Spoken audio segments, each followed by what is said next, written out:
we showed up to the tournament and we were hot the whole weekend. Like even in our warm-ups, Seriously.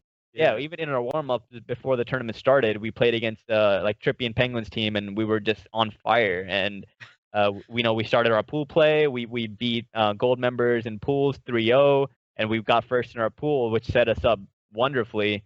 And we beat our Aspire, I believe, was after that for the winners bracket finals spot. Yeah. No, we beat Ace and Demon D's team in the winners bracket, and then we beat Aspire. Yeah, Mantra, and then we beat Aspire, and then we were in the winners bracket finals where we matched against gold members again. And this time it was a harder series.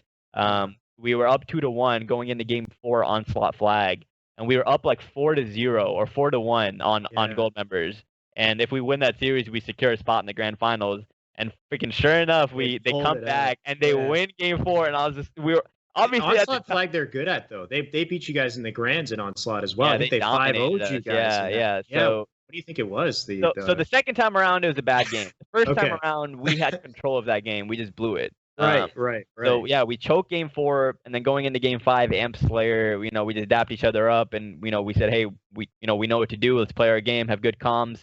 Was that the game where Ryan just went wild? Like I was gonna get into that. So, Ryan 1000% popped off that game. Freaking dropped 24 kills and like 9 deaths or something. So he had a great game, and we secured our spot to the grand finals. And then we just see Talk Gaming, fighting their way through loser bracket, beat this team, beat that team, beat this team, beat that team, and then they're in the losers bracket finals. And they match up against gold members, and unfortunately, we were really, really hoping to get a shot at playing Talks, just because you touched on it. You want to play Talks, and you want to. I was talking to Gilkey. Gilkey's like, it doesn't feel like a win unless we play Talks. Is what he was saying. Which is still a win, but like, I refute that. They had to get there to play us. It's not, exactly. So it's still you won that tournament definitively. Like there's nothing. But a little bit I do agree. Like you want to play that team, right? So we were in our hotel room because the way the venue was set up, like your hotels are right here, the venue is right here, right? So after our winners bracket finals, we went up to our room and we were kind of chilling, and we were watching the losers the losers finals, and gold members were on fire. They took out Talks, and then we just. We got in the zone again. We talked as a team, and we went into that grand finals knowing that it had potential to be a long series. So one thing that we were all saying to each other and was just, hey, treat it as a marathon. It's not a sprint. We don't want to burn ourselves out in the first few games. We want to make sure like we're playing calm and collective throughout the whole series. Yeah. And sure enough, it went to game 7. And that was a very scary swing. Tony, if you feel free to show some in the background there, but you guys win the first 2, and then they win 3 in a row. And then you have to make your comeback. Like that's got to be a little frightening. Oh yeah, Like what's that like? And this is actually the very end here. This is reminiscent of Warriors, dude. I was watching this and I'm Give like, me the snipe on an elimination game. I know. Right? You're right back at it. It's like Sniper on Pit. This is literally like you jump back to 2010.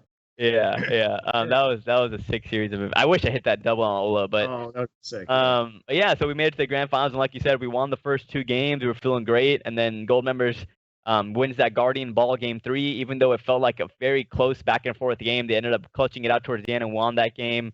They won game 4, which was game 4. Was game 4 the Onslaught or was game 5 Onslaught? Wait, I got the actual series layout right here. So game 4 was Onslaught, and then 5 was Heretic. Yeah, so we lost the close game 3, and we're up 2-1. Then we get blown out game 4, and we're tied 2-2. And then we lose the Heretic, and we're down 3-2, and still like we Narrows know. And Gilkey goes, or no, not Narrows. It was Narrows Flag. Was it Narrows Flag? Yeah, and then Gilkey goes off, right? Yeah. So we kept telling each other that it was a long series, regardless of obviously we're trying to win the series right then and there, but we're just trying to make sure everyone's on the same page. And we win game 2 in a great way to win a game 6 because we weren't going crazy and trying to get fly caps. We played it very meticulously and we played it very smart, and obviously Gilkey was popping off, so that helped. And we push it to that game 7, and when it's a game 7 Team Slayer Halo 3 and you have eight players that know how to play the game, it's gonna be and either team could have won that game. I'll put it that way, right? Sure. So some chips just fell our way, which allowed us to, and we took all the opportunities that were presented. We made the pushes that needed to be made, and we just came out with victorious. And just to keep it short and sweet, I was extremely proud of the way everybody played that weekend. Extremely happy, and I was just confident with every series we went into, and I couldn't be happier with how everything panned out, and to win with that group of with those group of guys. It was a great weekend.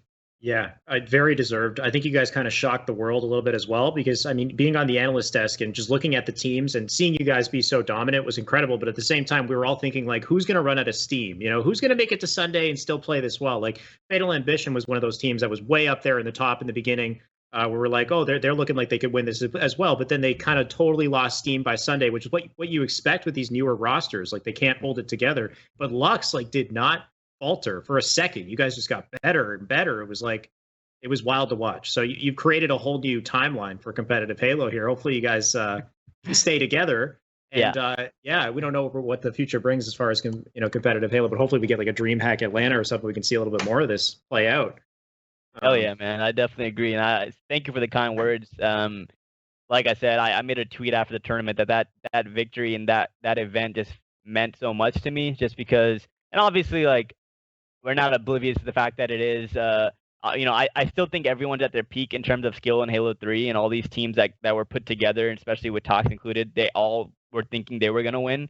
So at the end of the day, it was a very competitive tournament. Yeah. And for that reason alone, and just because Halo 3 is where I started, and it kind of went full circle, and for me and my team to kind of win this event the way we did, and to show the dominance almost and the resilience that even when we were down in the series or down in a game, we would always just keep our heads on straight and do what we talked about. And it was just very meaningful for me.